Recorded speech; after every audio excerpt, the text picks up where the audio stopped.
Enzo Di Natale, parliamo sul convegno della famiglia di Verona che tanto sta animando la politica italiana su se il governo ci deve andare o no.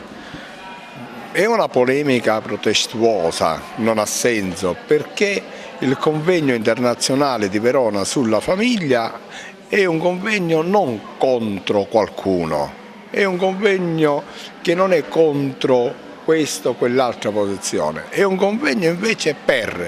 è un convegno in cui ci fa capire che la famiglia è fondamentale per la società, che la società si fonda sulla famiglia come lo riconosce la nostra Costituzione. Una famiglia fondata tra un uomo e una donna, tra un marito e una moglie,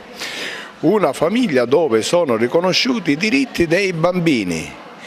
dove sono riconosciuti i diritti della donna. Infatti se noi andiamo ad eleggere tutti gli interventi che saranno messi in evidenza, noi troviamo un'attenzione proprio sulla famiglia e sulle persone che compongono questa famiglia. Per cui noi dobbiamo vedere